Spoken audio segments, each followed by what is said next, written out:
are grateful to be here today. We had a very productive day, and let me reflect a little bit on that. Actually, if you go back and look at the week that we've had, I think we've demonstrated the depth and breadth of our bilateral cooperation in virtually every area, from strengthening semiconductor supply chains, to stemming the flow of illicit firearms and synthetic drugs, to addressing the migration challenges that we're both facing, as is everyone else in the hemisphere.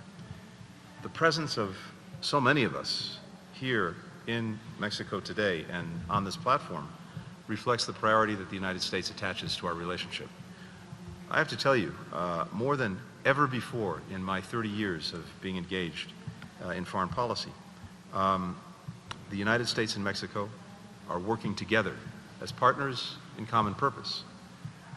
But the scale and scope of the challenges that we face is also unprecedented.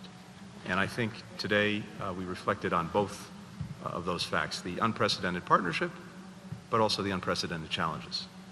2 years ago, the United States and Mexico launched the Bicentennial Framework for Security, Public Health, and Safe Communities. And in doing this, we acknowledged a shared responsibility as neighbors to enhance the safety, the security, the well-being of our people. We agreed to work as equal partners to tackle the challenges like illicit drugs, illegal firearms, human trafficking. And we committed to a comprehensive approach that includes bolstering the rule of law, fighting corruption, improving public health, and investing in broad-based economic opportunity. Today, we had an opportunity to both review the progress that we've made, which is real and substantial, but also identified areas where we can and must do more. We're advancing our efforts to address the synthetic drug crisis, as you heard Alicia discuss, which continues to devastate families on both sides of our border. You've heard me say this before, but fentanyl is the #1 killer of Americans aged 18 to 49. So we have an obligation to do everything in our power to combat the scourge.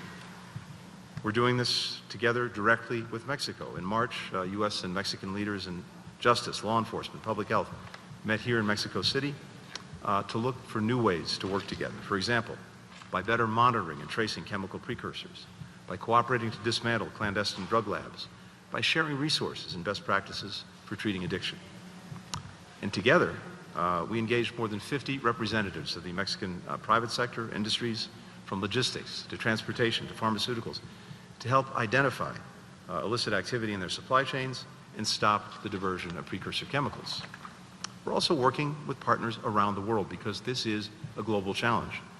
Mexico is making key contributions to the 100-plus country global coalition that the United States launched this summer to address the synthetic drug threat. We continue to collaborate closely to pursue transnational criminal organizations by disrupting the flow of drugs, guns, money between our countries, and working to take down these networks. We're deepening cooperation on investigations, on arrests, on prosecutions, on interdictions. Mexican authorities are submitting 40% more firearms trace requests to the United States than they were 6 years ago. And that enables law enforcement to stop gun trafficking at its source. Southbound firearm seizures in the United States have increased more than 65% since last year. And since last October, U.S. law enforcement has confiscated the equivalent of 279 million potentially fatal doses of fentanyl at our southwest border. And our Mexican partners are also seizing more drugs, thanks in part to the collaboration that we have, training, equipment, even canines that we've provided. We're taking steps to aid the most vulnerable, those most vulnerable to organized crime, training nearly 200 Mexican immigration officials to better screen, identify, and assist potential human trafficking victims.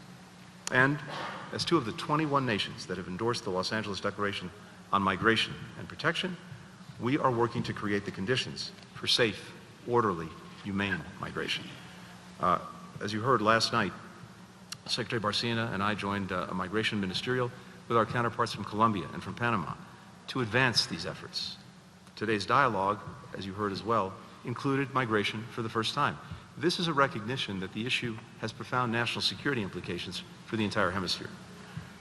For our part, the United States is increasing refugee resettlement, and we're expanding legal pathways, including launching our Safe Mobility Initiative, so that people can find out whether they're eligible to come to the United States from their own countries without having to make the journey to our borders. We're providing temporary protected status to vulnerable displaced persons so that they can work legally in our country, meet labor shortages, contribute to our economy. Throughout the region, other countries are taking critical steps along these lines. Mexico is increasing its repatriations of third country nationals and tackling the root causes that drive people to leave behind their families, their communities, and put themselves in the hands of traffickers. Panama and Colombia are offering temporary protected status to displaced individuals, including Venezuelans and other vulnerable populations. But the scale of this challenge demands that we redouble our efforts, that we do more to improve and modernize border security, that we do more to increase legal migration pathways and protections, more to address root causes, and more to deter irregular migration humanely, including through additional steps that you'll be hearing about today. With migration, as with all of our joint efforts, we're working to uphold our commitment to human rights. That's what our people expect. It aligns with the values that our nation share.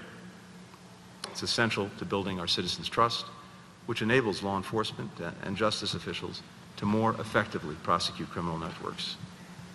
Each of us has no higher priority than keeping our people safe. By deepening our cooperation, we will continue to work toward that goal. Thank you.